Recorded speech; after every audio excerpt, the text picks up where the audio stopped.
Welcome back to another bit of early access exclusive F1 22 gameplay, and today we are going to be taking on the Monaco Grand Prix in a 100% race. But to add to that, we're going to be driving in cockpit cam in a sort of realism mode to make it look as realistic as we possibly can. So lining up on the grid now in our formation box, aiming slightly to the right, and we get it absolutely spot on perfect. And before we get into today's race, 94% of you watching this video right now are not subscribed to the channel, so make sure you subscribe. Ready for more F1 22 content when the game's released. Here we go then, the lights are coming on, the engine is revving, and we are going racing here in Monaco, and it's an okay start from ourselves off the grid, but just look at the spray in our face as we head down in towards turn one. We cannot see anything going into the first corner, so taking it nice and cautiously as Bottas has a little look up the inside. We've got Zhou just ahead of us, so we'll be looking to try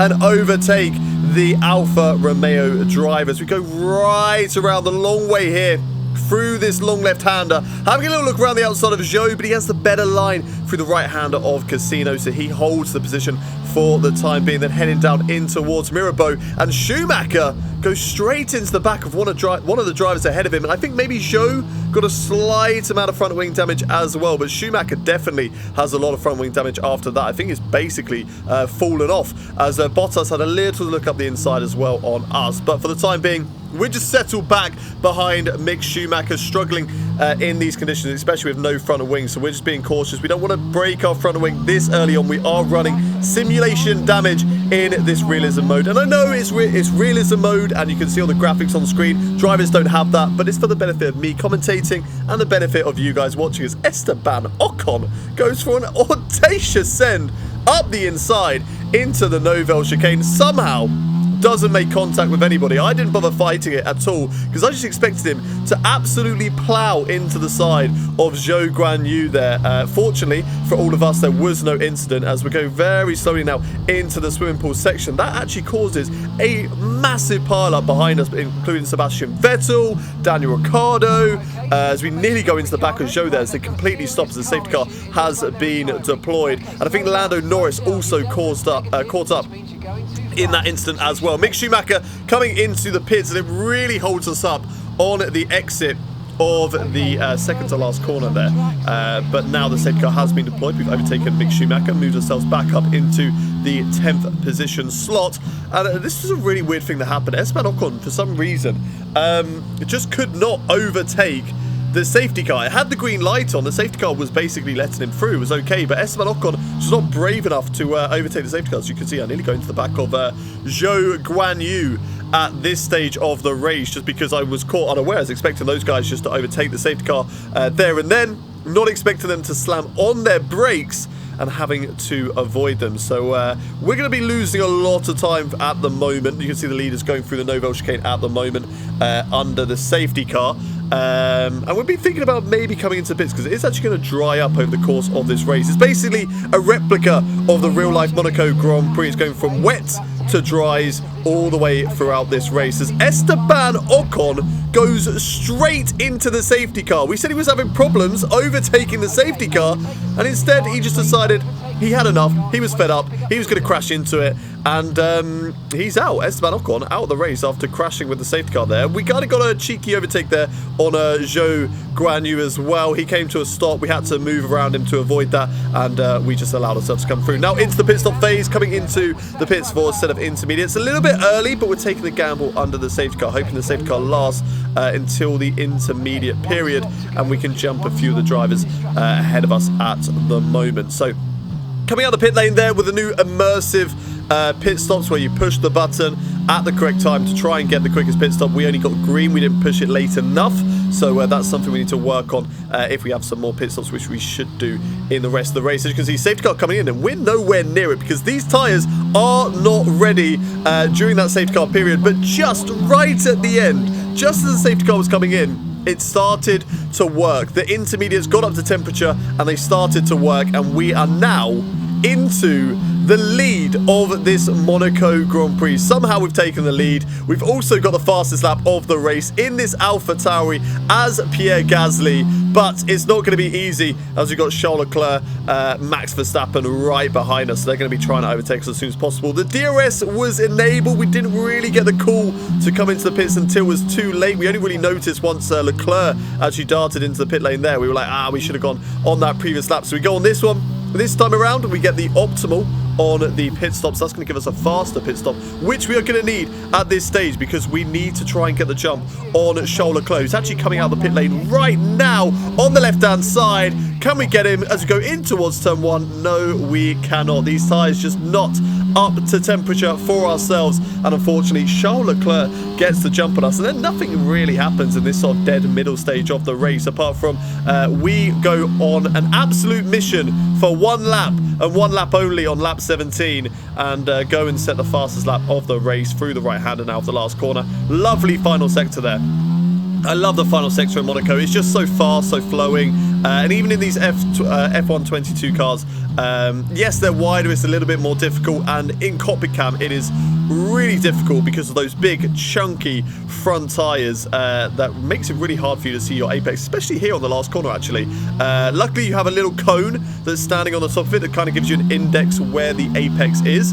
Yeah, very difficult in cockpit cam in these new F122 cars. As you can see, drivers coming into the pits. We decided to stay out. We're trying to maybe see if we could do a one-stopper, and then we just ended up getting bored of being out in front, so I was just going to wait, go onto the soft tyres later, and then just attack the drivers and try and do some overtakes here at Monaco. So really just sacrificing our race. I reckon we could have easily got a podium in the bag, but I wanted to make some overtakes and really showcase what the game has to offer. Max Verstappen, AI, made ballsy overtakes at the Nouvelle chicane because he sent one up the inside on myself and also Carlos Sainz. He was in the car directly behind me. He was behind Sainz. So Max Verstappen jumping both us there. And as you can see, we weren't just weaving the wheel for fun. We just had no grip there coming out of the pit lane because they're so cold on these soft tyres. But now we can go on the attack. We dropped down a lot of positions. We've gone for the podium all the way down to P14, but we're going to work our way back up now to go right around the outside of Yuki Tsunoda in towards the Nouvelle chicane. Yuki didn't really give us a lot of room there, which was a little bit frustrating. I mean, you can't ask for too much here at Monaco, but we'd like a little bit more, especially as teammates, and we're faster and we're on a different strategy. But nonetheless, we do get past through the Nouvelle chicane, and we do something similar on Zhou Guanyu, get great traction off that corner, especially with these softer tyres, and then we just slip one up the inside into Tabac, and there you go. Moving up into P12. Fernando Alonso was the car up next, and he was a little bit more difficult to overtake. We tried to go round the outside into the Nouvelle chicane. We kind of held it wheel to wheel, but then he just gets a little tap on that inside of the Nouvelle chicane first part, and that kind of really unsettles us, and we have to kind of concede the position as we did cut across the chicane. But this time around, one lap later, it's really easy. We get the job done through the tunnel side by side in the kink, in the tunnel. But we have the better traction. We're using our ERS to full advantage, and we move up into P11 now on the attack of Mick Schumacher, all over the back of him at this stage of the race. We were just trying to find our way through, but Mick Schumacher really closing the door. You have to be 100% sure you can make the overtake around Monaco, otherwise it's just going to result in a crash. So if there's a little bit of doubt inside your mind, there's no need to go for it. But we go right around the outside of Mirabeau, somehow still holding it wheel to wheel. And this time around, we were that 100% sure. We send it up the inside into the Lovel hairpin, the Lowe's hairpin actually, not the Lovel, the Lowe's hairpin, and we pull off that maneuver. Now having a look up the inside of Lewis Hamilton, coming to the back of a Mercedes and a Red Bull. So these overtakes are going to be a little more difficult. Our tyres are starting to wear as well. We're about 20% on that rear left, so we have to be smart with our overtakes, but we do also need to get them done as soon as we possibly can here on lap 56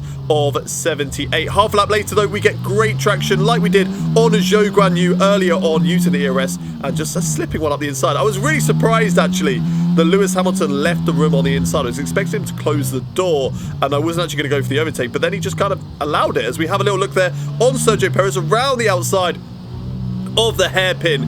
Really difficult overtake to try and make it stick round there, but I kind of saw that's where Sergio Perez had his weakest moment. We get a greater straight line speed into the tunnel on the inside line now. Trying to go around the outside, then start braking earlier, go for a switchback, try and maximize the exit like we did on Zhou, like we did on Lewis Hamilton. But Perez, great on the traction out of that corner. So we had to really be smart about what we did. We try it again because it looked like it could work.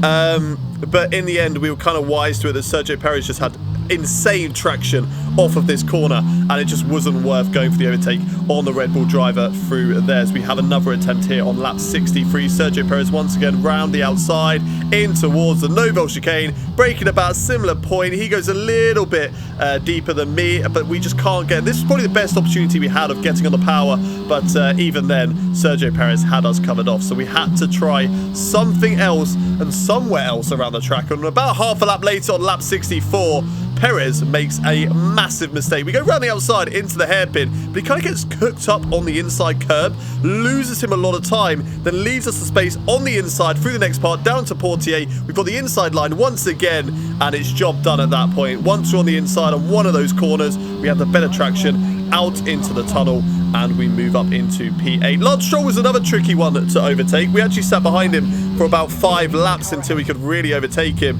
and we had to use our brain to get the job done because we have Charles Leclerc who's actually lapping us now at this stage of the race. We let him through, and then we just wait. We follow behind him as closely as we possibly can until Lance Stroll lets him through, and then we're going to overtake. But Lance Stroll almost does it straight away, and now it's really wheel to wheel between the two of us, nearly pushing me into the barrier on multiple occasions, but this time around up the inside into the hairpin, and it is job done at that point. We celebrate. You can see weaving the wheel in celebration. We're finally past Lance Stroll. We're finally past the train. We're so happy, but then literally 1 lap later, we get it all wrong going into the Nouvelle chicane, and it's so easy to do this, just taking a little bit too tight on the apex. We put it into reverse and try and get out of the way as quickly as possible, but unfortunately it does ruin the races of Mick Schumacher, my teammate Yuki Tsunoda, who crash out of this race, and a fair few other drivers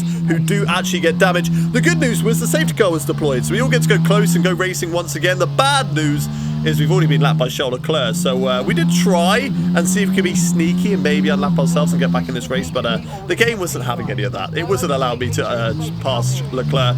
If I'd have got past Leclerc, the safety car would have let me through. That's why I was trying to be sneaky and try and see what I could do. But safety car came in on lap 73 of this race. And for some strange reason, Charles Leclerc was just going really slowly on the safety car restart. It actually allowed me a lot of time gained near the end of the straight, which you just wouldn't expect. But we go on the overtake of Charles Leclerc, and we move ourselves back up onto the lead lap. Unfortunately, he is so much quicker than us, so about a lap later, the blue flags are back out again, and we let through Charles Leclerc on the inside of Raskas. Carlos Sainz is also right behind us as well, so is Max Verstappen. A lot of lap drivers in this stage of the race. So Carlos Sainz go up the inside, Max Verstappen as well, and then they actually go side by side. Max Verstappen sends one on the inside of Carlos Sainz, elbows out racing down in towards Saint-Devote. Definitely some heroics there from Max Verstappen, but he gets the job done and he moves up into second place in this race. We also got George Russell, Valtteri Bottas and Kevin Magnussen also right on our tail. So we're going to move over to the right-hand side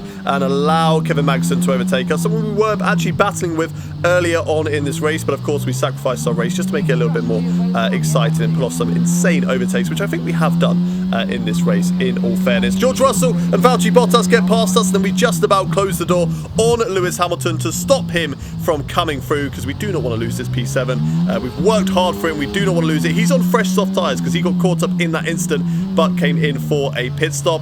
And then nothing else really happened at the end there. Lap 77, apart from Fernando Alonso just decided to give up. He didn't want to do the extra lap. He thought enough was enough, and he is going to retire from this race. So Fernando Alonso, job done for him. And we're going to come through the final sector there. So we get a little warning for for exceeding track limits. You know, you just got to push the limits right at the end and into the last couple of corners. Now, can Lewis Hamilton overtake us? Look how close he is, right on our tail on those fresh, soft tyres. But we're going to come to the line and take a fantastic P7. Some great overtakes in this race, driving in the cockpit cam. If you've enjoyed this video, make sure you smash like and also subscribe for future F1 22 content. But I will see you on the next one. Goodbye.